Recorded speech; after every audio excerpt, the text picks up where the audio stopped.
ನೋಡಿ, ಇದು ಈಗ ಜಸ್ಟು ನೆಲಮಂಗಲ ಹತ್ರ ನಡೆದಿರ್ತಕ್ಕಂಥ ಘಟನೆ. ಸೊ ಲಾರಿ ಡ್ರೈವರ್ ಏನಿದ್ದಾನೆ, ದೊಡ್ಡ ಲಾರಿ ಡ್ರೈವರು, ಅವನು ಚೆನ್ನಾಗಿ ಕುಡಿದ್ಬಿಟ್ಟು ಬಂದು ಬಸ್ಸಿಗೆ ಸರದಿ ಗುದ್ದಿದ್ದಾನೆ. ಸುಮಾರು ಜನ ಸ್ಟೂಡೆಂಟ್ಸ್ಗಳು ಅದರಲ್ಲಿದ್ದರು. 4-5 ಜನಕ್ಕೆ ತುಂಬ ತಲೆಗೆ ಪೆಟ್ಟಾಗಿದೆ.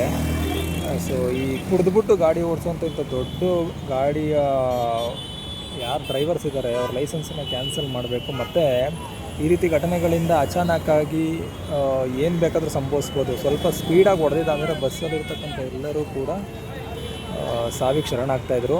ಸೊ ದಯವಿಟ್ಟು ಗಾಡಿಗಳನ್ನ ಓಡಿಸ್ಬೇಕಾದ್ರೆ ಎಚ್ಚರಿಕೆಯಿಂದ ಇರಬೇಕು. ಮತ್ತು ಅದರಿಂದ ನಿಮ್ಮದೊಂದೇ ಲೈಫಲ್ಲ, ನೂರಾರು ಜನರುಗಳು ಫ್ಯಾಮಿಲಿಗೆ ಡಿಪೆಂಡ್ ಆಗಿರ್ತಾರೆ. ಸೊ ಅವ್ರ ಲೈಫು ಕೂಡ ಸ್ಪಾಯ್ಲ್ ಆಗುತ್ತೆ.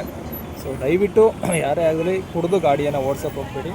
ಸೊ ಈ ಡ್ರೈವರು ಕುಡಿದ್ಬಿಟ್ಟು ಫುಲ್ಲು ಟೈಟಾಗಿ ನಿಲ್ಲಕ್ಕೆ ಶಕ್ತಿ ಇಲ್ಲ, ಅಷ್ಟು ಕುಡಿದು ಗಾಡಿಯನ್ನು ಓಡಿಸಿದ್ದಾನೆ. ಇದಾಗಿರ್ತಕ್ಕಂಥದ್ದು ರಾಘವೇಂದ್ರ ವೈಭವ ಹತ್ರ ಸರ್ಕಲ್ ಇದೆ ಒಂದು.